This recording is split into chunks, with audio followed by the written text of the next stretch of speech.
say I've never been more nervous for an interview than right now. Really? Absolutely. Because I'm very surprised to hear that because I've seen some of the people you've interviewed, so I don't know where that fits. I don't want to say what had happened was. Oh, You are an author, a journalist, and a consultant. When did you fall in love with words? it was very early. My earliest recollection is when I was in second grade, and Miss Malone had us divided up into reading groups, and the top reading group was the Bluebirds. But I was in the Redbirds, and I felt I should be in the Bluebirds because I thought that I was just as good as the Bluebird readers, right? But I couldn't ever get there. And, back then, I don't know, as a kid, you're not going to say that it's because you're Black because I didn't know that and didn't think that. So what I did was I went to the library, which was right next door to the school, and I got a fourth grade reading book. And I went home, took it home, and was reading through it, asking, my mom, like, what's this word? And if I didn't really understand it, then, she kind of, she showed me how to get through and understand what the word was. Next day, took the book, went up to Miss Malone's desk, opened up the book, started reading the pages out the book, and I got into the Bluebirds. So after that, I was so excited. And I vividly remember that. And I still have friends today I was in second grade with, and we still talk about that story, and because they were all already in the Bluebirds. And I was trying to get there. Just couldn't get there. You're a Bluebird. You're the Bluebirds. You're a Bluebird. But red's not a bad color. So I'm just going to say that. So, we're not going to have any turf wars over the birds. I get it. That was my first recollection. And ever since then, I have just loved to read. And I have bookshelves of books that I probably need to get rid of because I've read all of them. But just something about reading and allowing my imagination to take me into the author's mind and understanding the words and the eloquence of words used in dialogue. That was the early love. Now, since then, I've really gotten into more self-help and empowerment books. But back then, I was just all about the journey of the author and trying to live in his world as he was or she was telling the story. And then that led you into a career of journalism and correspondent work. Can you tell me a little bit about that? Yes, I've always wanted to tell stories. And I've known that for a long time too. I think I was probably in, maybe the 7th or 8th grade when I started. I worked for the school newspaper and I was active in the drama club. And I was always writing. And when I got to high school, the picture started to be more clear that I wanted to do something where I could tell stories. But we're talking about the 70s. So at that period of time, I didn't see anybody on television who looked like me, not even remotely close to me. The only person that I remember seeing was Jane Kennedy, and she didn't look like me. No. And, subtly people were saying, well, maybe that's not really for you. You're really smart. You could really do a lot of different things. So, don't just put all your eggs in one basket. Right. Think about what else you could do out there. But I wasn't giving up on that. And I, through my speech coach, I was on the speech and debate team in high school. And you got me too. Cross-examination debate and extemporaneous speaking. Oh my God. Well, I was actually on the other side. I was in the prose and the original oratory. Yeah. But I could debate you now. I could debate like the best of them. I love it. Oh, yeah. And he's the one who really inspired me to become a part of the team. And it was through that, then I started to learn more about how to use words more eloquently, how the power of persuasion worked, how to, inform without, being persuasive, because, there's informative writing and then there's persuasive writing. And it was through that journey that it became even clearer that, yeah, I really wanted to tell stories. But more importantly, I wanted to tell stories of Black people. Yeah. And I wanted to be a representative of people who looked like me on TV. I wanted that. That was really important to me because I just didn't see it. Mhm. And that really is how the journey began. And I had a lot of pushback. I had professors, God rest his soul, who told me that, affirmative action wasn't going to get me a job. I really needed to know what I needed to know in order to do it.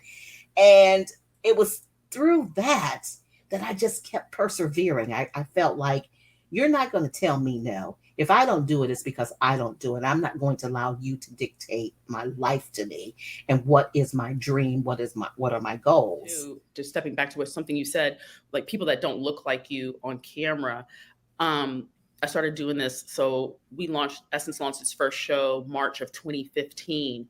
And after I was no longer a part of that show and I'm freelancing, I can't tell you how many times people would tell me, you would be so much more appealing or palpable if you wore a wig or if you didn't look the way that you do. And I heard that so many times. And I was like, but this is me. I believe that, yes. You know what I mean? This is who I am. If I'm going to be judged and criticized, and especially in this age of social media where everybody's a critic and sometimes people love to rip people apart. I was like, I got to do it as myself, you know, and you're not going to tell me I can't do it. Hence why I'm starting my own conversation. See, there you go. And that's how it works. When you stand firmly on what you believe in. Mm-hmm. I had when I was in television, my very first job in television, I remember my boss gave me an allowance for makeup, mm-hmm. right? I don't wear makeup, okay? My mother didn't wear makeup, and I think that's why I don't wear it, because I never really knew how to apply it. You have beautiful skin, though. I have acne-prone skin. You have beautiful skin. If I had your skin, I wouldn't wear makeup neither. Well, I just didn't know how to apply it, and the few times I did, I had somebody do the makeover, and mm-hmm. it didn't make me look like I felt I looked, so I wasn't with that. But yeah, he gave me an allowance, and he said, now listen, I need you to go get some makeup. So I went out and I bought a whole bunch of different shades of lipstick. Uh-huh. I put it on my lips. And just kept moving. Here we are. And so you have this amazing career in journalism. You're established, you're accomplished, all of the things are happening. But I found an article online when I was prepping for our conversation where you talk about your last corporate interview and then transitioning to betting on yourself.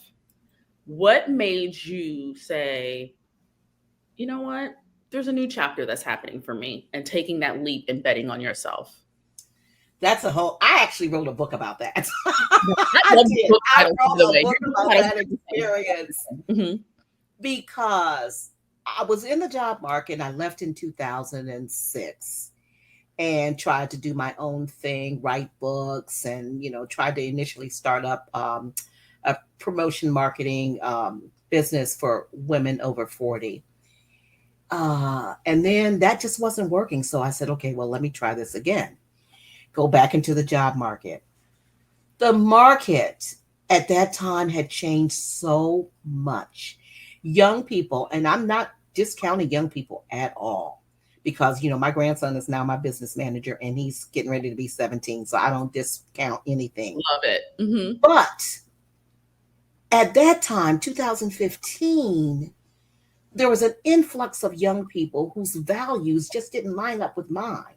You can't come to work in flip-flops. Right. To come to work and no dress code. And I'm coming in business suits. Okay. I mean, and I'm thinking, because that's the way I dress in corporate America, right? They're coming in slacks, and, if they came with a little midriff top, they did have a little sweater or jacket over it, but it seemed to be acceptable. And I think that the conversations were different. Mm-hmm. And so I really had no one to really converse with. I had maybe a couple of people, but they looked at me like the mama. Mm-hmm. When they had a problem, they'd come to see Miss Bev, because Miss Bev is older. She's been there, done that. She can, and I just, yeah, I just couldn't do it. And I had to step away again. I had to ask my husband, because once again, if I leave the workforce, that means it's all on you now until I can figure it out. Mm-hmm. But he was very kind, and he said, whatever it is you want to do, I support you. So But where did yeah. that confidence come from, though? Because when I started freelancing November of 2011, I literally sat like in the shower and cried, like, what did you just do? Are you going to be able to take Right. care of yourself? Child, what? Molly, you in danger, girl. What are you doing? So where did that confidence come from? And what was the first initiative you launched? Okay, well, so we probably have to go back to 2006 because Okay. that was the first time that I actually really first stepped away from corporate America. That was my last TV job. And wasn't by choice, but that's another story. And I was determined to write my first book and finish it. And just like you, I went through that period of depression. I was in my bed, the curtains were drawn, Mhm. the phone was ringing, I was not answering, I didn't want to talk to anybody. But on the other side, I had a daughter. I was separated, divorced at that point from my first husband, and I had a daughter that I had to raise. I had to try to figure out, I got to snap out of this because at some point, either I'm going to just sink deep into the abyss or I'm going to rise from the ashes and move on. So, and it was hard. I'm not going to lie to you. It was hard. But let me tell you who really doesn't even know it. And I don't think I've had the ever opportunity to tell her. Nikki Giovanni Mm. saved my life in a way that she will never understand. So I was trying to write this book, and someone said, "Oh, well, you need to get somebody to review it. You need try to get somebody famous, or who's written a book, and get them to review it for you." And I didn't know anybody. I was thinking, who do I know? Well, okay, so I have a bunch of books in my little show bookcase, Nikki Giovanni poetry. So I said, okay, well, let me find her. Let me see. She's at the University of Virginia Tech, I think at the time, Virginia Tech. Mhm. And so I called her, left a voicemail, didn't get, I mean, that was it. Never heard from her, like, I guess weeks. And one day I'm in the bed. It was like noon, wasn't getting out of bed. And the phone rings. And I looked at it and I said, I don't know who this is. But something said, pick up the phone. Something said, just pick up the phone. The call is always right on So I time. picked up the phone. Mm-hmm. Right. I picked up the phone and she said, hello, this is Nikki Giovanni. I broke into tears because I was like, I mean, yeah, I just broke into tears. So she said, I understand you left a message. I apologize. She was apologizing. She didn't get back to me right away. And I told her what I wanted. She said, sure, I'll do it. And she gave me her address. I sent it to her. She did a beautiful review and sent it back to me. And that was when I knew. And then there was another story too with Helen Reddy. I don't know if you remember the I Mm-hmm. Am Woman. Yes, She sang I Am Woman. mm-hmm. I wanted to use her lyrics in my book, but when you want to use somebody else's lyrics, you have to get their permission. You just can't put it in there and think that it's okay. You have to get her permission. Well, I was trying to track her down. She was all the way in Australia. And I was like, okay, I can't finish this book unless I get her permission because I need that in the book. Mm-hmm. And so I had to go through A, B, C, D, all the way down till I probably got to MNLP, right? And finally I found somebody who knew her and could reach out to her in Australia. They reached out to her. She wrote back and said she gave permission. That's when I mean, those two, Nikki Giovanni and Helen Reddy, those two told me to move forward. And I never looked back after that. Well, I've looked back a few times because I've had to fall a few times. Right. But that's a part of the journey. That was the part of it. And that's when I knew. That's a part of the journey. And I think that's something that whenever we're betting on ourselves, or we're taking those first few steps, we're always nervous about the fallbacks. And they're going to happen. Peaks and valleys happen in life. That's just what happens, And the other thing too, Dana, if I can just interject absolutely. something here, is that here's the thing. that also I've learned too is that my timing isn't God's timing. I needed that time in the bed to heal because I was feeling some kind of way. I mean, I needed to regroup. I mean, I lost my marriage, was over. I mean, I had all this other stuff in my head going on. I had to snap out of it. And I do think that we do go through that valley period, but it's in the valley where we regain our strength and God gives us what we need in order to move forward. And I needed to be in the valley. I didn't understand it at the time and it did not feel good, but I know I needed to be there. The valley can be a beautiful place. That's what I tell some of my like younger people who reach out to me, and I'm like, the valley is not always fun, but it can be a beautiful place. And once you learn a lot about yourself, about your faith, about your finances, about your friends, and Yeah, your relationships in your life. You learn a that's lot. another show. That's another show. But okay. Valleys. So I want to fast forward a little bit. All right. So you're now an entrepreneur, or a solopreneur, depending on which term you prefer. You're writing, you're growing, and then social media. You develop Auntie Bev. Who is Auntie Bev, and what made you start to interact with social media? At the time, my 15-year-old grandson Mm-hmm. is the reason I am who I am today. Shout out to the grandson. Yeah, it's a crazy story, and every time I've told that story, people are like, "Wow, I can't believe it." So I'm gonna try to tell you as in a brief way, as brief as possible. Uh-huh. So, in 2020, when COVID hit, I was working full time again, back and forth in and out of the job market, and the company just shut down, and so there was no jobs available. Period. So I was like, oh my God, here we go again. I got to go back to my husband. I got to say, listen, I'm out of work. Can you carry the load until, I get it together again? Of course, he said, no problem. Then I reached out on Facebook to a group that I'm a part of and said that if anybody has a child that needs some tutoring in English, Mm-hmm. I'll do it. That'll be a nice way to get some money coming in, et cetera, et cetera. And one parent did reach out and I tutored her son for like 2 years. I was so excited, right? But anyway, on a Saturday before Mother's Day, May of 2020, I was sitting where I'm sitting right now, working on his vocabulary plan. And my grandson walked into my office and I said to him, I said, do you think I should put this on TikTok? You think I could do this on TikTok? Now he's 15 and at the time I was 63. So I'm thinking he's going to say, oh, absolutely not, Grandma. This is not you. But he said yes. And then proceeded to give me a valid reason why I needed to be there. And he was talking about young people needing to build their vocabulary. And he said, Grandma, he said, you can do that. And you're funny too. He said, they would love you. And I'm like, no, we're not doing this. And he kept saying, no, I really think you should. So fast forward, we went to the dollar store. We found this funny little hat. I came back to my home office, he told me to put the hat on. He took some pictures of me and then showed me how to upload it to TikTok. And that was the beginning of my TikTok experience.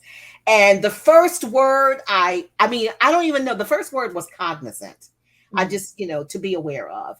And at the time, I didn't understand viral and views. I didn't understand any of that. I'm just delivering the vocabulary word. Mm-hmm.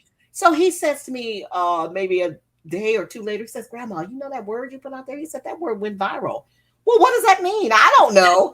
He said, you have 100,000 views. That was 100,000 views for the word cognizant. Doesn't everybody already know that word? He said, well, Grandma, I'm just telling you. So it was in that experience and then just continuing to put out words that created Auntie Bev. Well, Auntie Bev was created because my daughter said, one day we were sitting and she said, she's referring to Joe Biden. She said, Uncle Joe. She said, well, you might as well just be Auntie Bev. So I was like, Makes sense.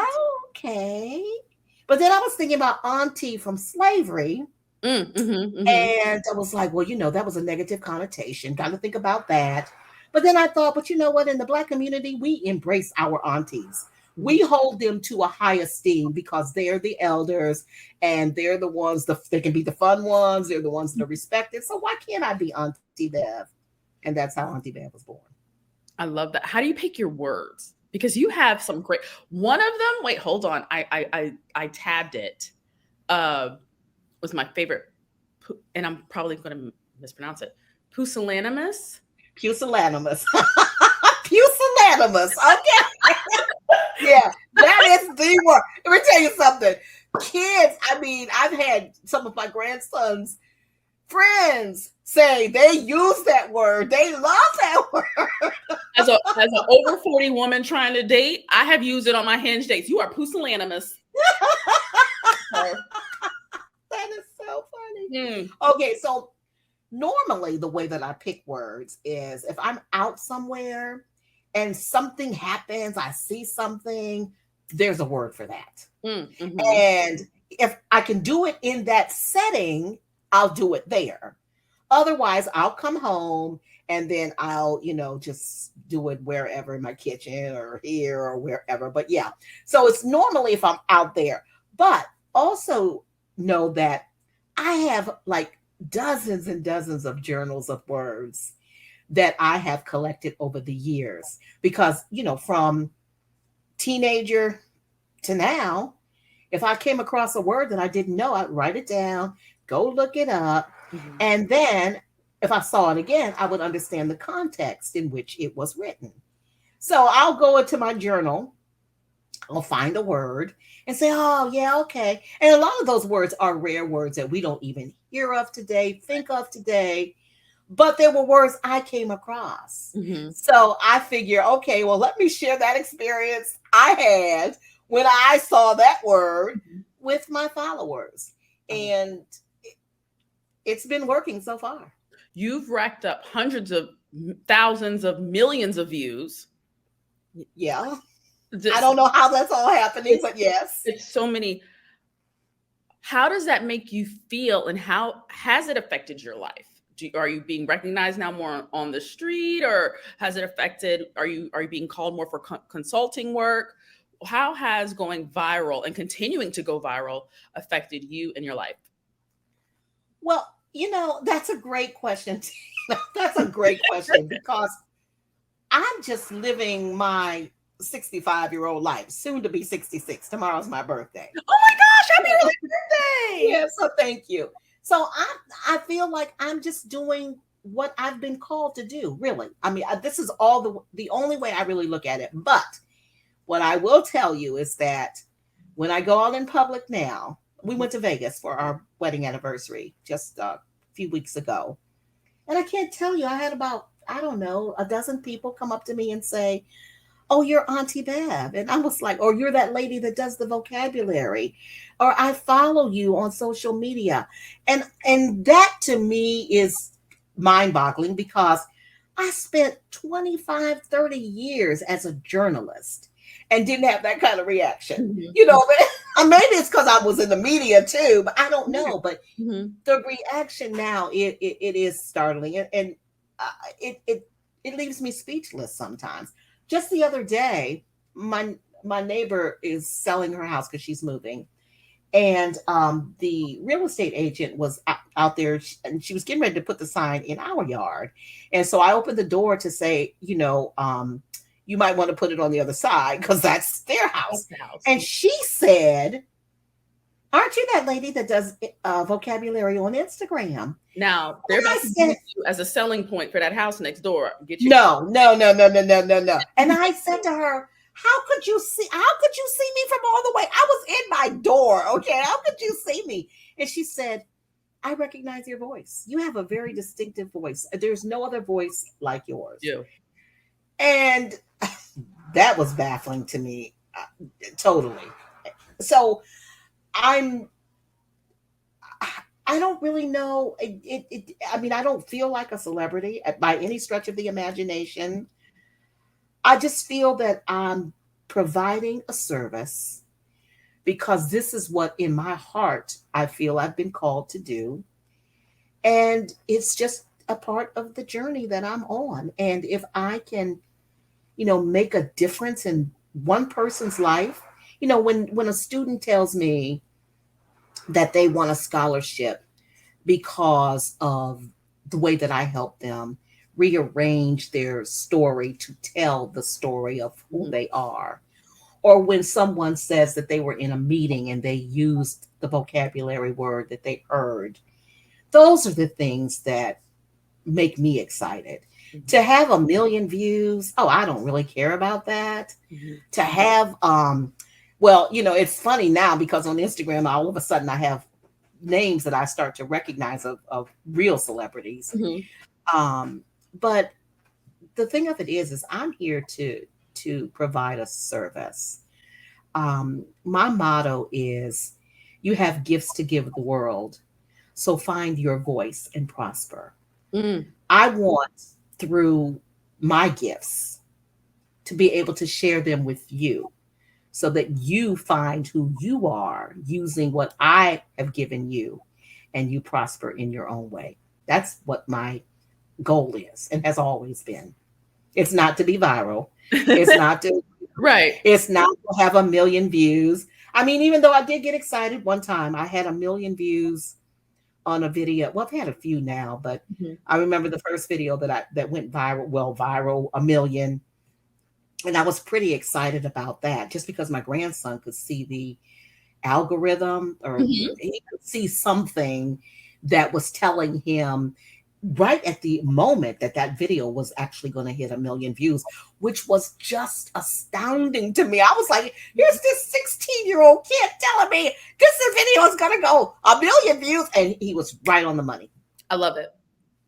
Do you have a favorite word? I have two. Oh, what are they? Yes. Indomitable, which means to have that never give up spirit.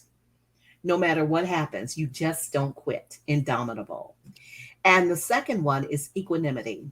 Mm-hmm. And that means remaining peaceful during trying times. I get up in the morning and I look in the mirror and I tell myself I am indomitable, because there are days that, still, I don't want to get out of bed. Mm-hmm. I'm like, it's the arthritis has kicked in. Oh my God, I had too much to eat last night. Oh, maybe I drank a little too much last night. I don't want to get out of bed. But I know that the day holds something for me that it won't ever hold again. Mm-hmm. So I have to get up, and then I have to remind myself that I'm indomitable, so I can keep that fearlessness inside of me, because I never know whose life I'm touching. I never really know until somebody sends me a message and says, you know what, thank you for that word, or thank you for whatever you did, et cetera, et cetera. Mm-hmm. And your voice is extremely soothing. You should do one of those meditation apps. Voiceover where you're like, now it's time for you to go to bed. But like really big words. I have never thought of. See, I don't see that or hear that the way other people. Because it's your voice, it. It's familiar to you. But I'm telling you, I would be like, yes, Auntie Bev, put me to sleep. Yes. I would. Like, talk to me. I may have to Google some of the words you use, but talk to me. That is so funny. I would totally do that. What are your thoughts on these new AI apps that generate writing and content and things of that nature? Like they do the thinking for you and the writing for you. That's a really good question as well. I'm not a fan, mm-hmm. and I'll tell you why. Because if you're a student, right?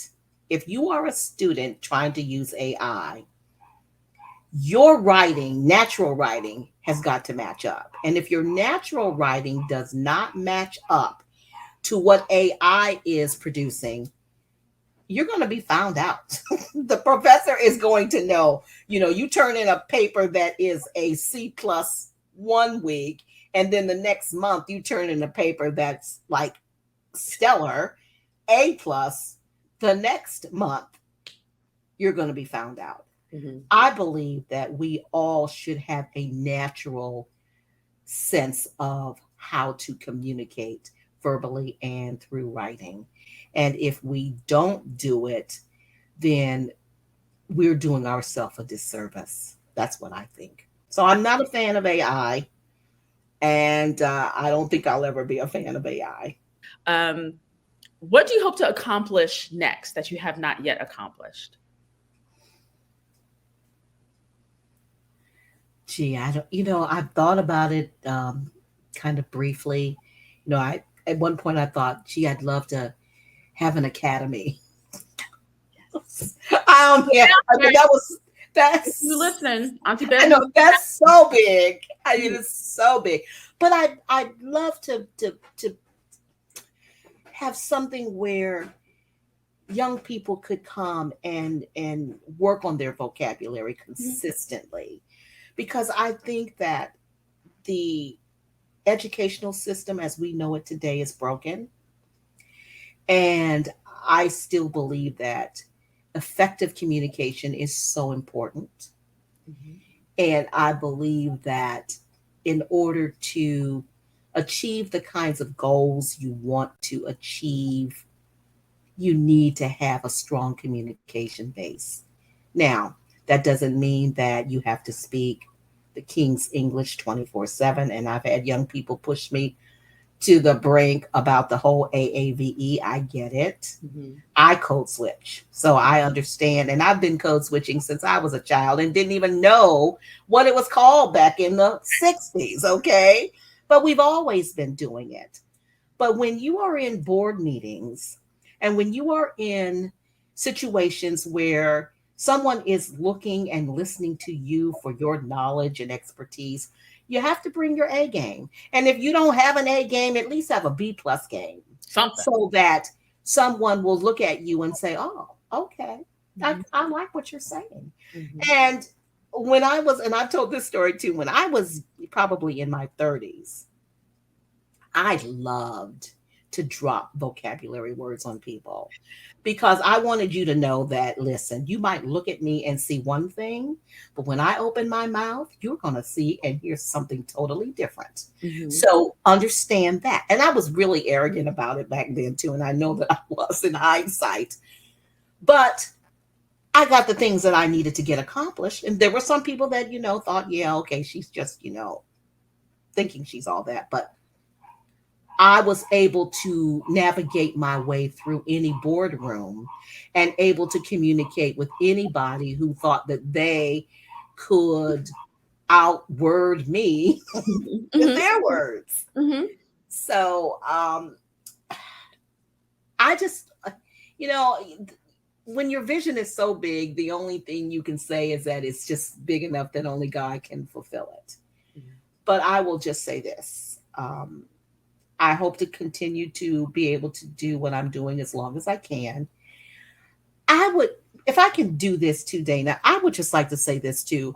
Um, I think, people always think, wow, Auntie Bev, you must be making a whole lot of money because you're everywhere, you're viral, you're this, you're that. Let me just say this. That is so far from the truth. And I do believe that my age Mhm. is a deterrent Mhm. for businesses who look at me as not being reachable or marketable to young people. But I would beg to differ on that because I believe that, I mean, I haven't done the statistics, but I believe that um, my base is pretty diverse as far as age groups go. I have as many young people who say they love Auntie Bev as people who are like my age who say they didn't even know the words I've been giving them. But I think that the age keeps me from being able to prosper the way financially prosper the way other influencers are able to do it. Mhm. Because who wants a 66-year-old, soon to be 66-year-old woman running around here trying to tell 18-year-olds? Time out. Let me just say this. Let me just say this. I Okay. understand what you're saying, having worked on the marketing side, but you are magic. And just because certain people or brands may not see it right now, they will soon see it. And I feel as though I strongly feel and know that everyone needs to know how to communicate, not just an 18-year-old. You have 50 plus, you have C-suite executives that are in their 30s, you have 20 somethings who started their own tech companies, you have grad school students, you have everyone who thinks they're an amazing communicator because they're not shy, because they love to hear themselves speak, and they have X, Y, and Z letters behind their name. And it's not until I started to interview folks that I realized a lot of people do not know how to communicate. They're not clear. They are not concise. They're not confident. My showrunner and former director, Danya Blaze, she used to sit in my ear during the show, because when you're doing a live show, you have someone in your ear, and she would say, "They're not answering the question, Dana. They're not answering the question." And I'm sitting here like, she taught me how to listen differently and to communicate and be better. Danya really, really did. And I just want to say, I love and support you. There are many folks out there that love and support you, and many brands who you'll be on their radar, or you are on their radar, and they're trying to figure out how to work with you, because education and communication are not considered sexy. Right. You know, dances and fashion and beauty and how to do this face is considered sexy, and there's nothing wrong with that. But it's a life skill that you need. It's a conduit that you need in order to achieve everything else. So it's going to happen. We're putting all of that out there. Yes. Whatever you want to happen, it will happen. Very good. I receive it. I receive it. I receive it. I receive it. But I will say, I'll give a shout out to Google, because last year, Google did reach out to me and asked me to do a campaign, campaign for them, which initially I did not believe it was Google. I thought it was some kind of trick. But then as I did my own research, because, I'm a journalist now, so I'm going to do my research on you too. And I asked them, well, what video is it that, captivated you? How did you find me? And they told me exactly what video it was. And that's when I knew they had to really be doing some searching, because the video that they were talking about, I did well over a year ago. And, I have I have about probably 2,000 videos on TikTok, probably, and close to 1,000 on Instagram now. So that's how I knew for sure. And it was wonderful to work with them. It was interesting because I had never done anything like that before. Was the word pusillanimous? Pusillanimous. Was that the word? Because that's my word. No. No, that was not the word. The word was disinformation. Disinformation. Yeah. Now, so let's put it out there. What brands would you like to work with? Who would you like to work with or collaborate with? Well, that's so really interesting, because initially I thought I wanted to work with the Poise brand because of my age. But I did reach out. I don't know how that would fit in vocabulary, but okay. I guess I just don't really know. I would know if they approached me and know if the fit was right for me. Right. Absolutely. I'm going to brainstorm some brands, by the way, Auntie Bev. So don't even. Okay. Well, yeah. See, you help me, because like I said, I'm still learning a lot of this, and I don't get it all. So yeah. There's a back to school campaign with your name on it. There has to be. There's a back to school somewhere campaign with your name on it. Whether it's at a retailer, whether it's at a Scholastic, whether it's there's a back to school initiative somewhere with your name on it, as well as I'm going to expand it to a homecoming initiative. There are things around the holiday break that I got you. Okay, I can see that. Well, you know what? Here's what I did want to do. Now that we're talking, right? I might as well just put it all out there, right? That's what we're here for. Let's put it When Abbott Elementary first came on TV, I said, "Oh my God, wouldn't it be awesome if I could come in and be the principal's sister? She just brought in for the day to take over somebody's class." You're the exact opposite of the principal. Yeah, with the exact opposite of the principal, and or just be someone who comes in, or Cheryl Lee Ralph's sister, who, because she teaches kindergarten. Mhm. She's out sick for the day. She calls me up. She says, can you come in and teach my class? Because I have a teaching degree. And I come in and dropping all these big vocabulary words on these little kindergartners. Well, you know, it's like, what? Oh my God, get this woman out of here. I love that. I love all of it. We're putting all of this into the universe. Yes.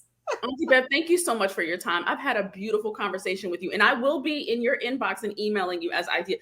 I'm an insomniac. I don't know if that's healthy or not. And I'm sure something like will come up. I'll be like, oh, she needs to do this. And I will email you. Okay, very good. Thank you so much for this opportunity. This has really been a blessing, and I've really enjoyed it. You are a great host. Thank you. Thank you for your support and your kind words and for your time. Thank you so much, Auntie Bev. You're welcome. Take care.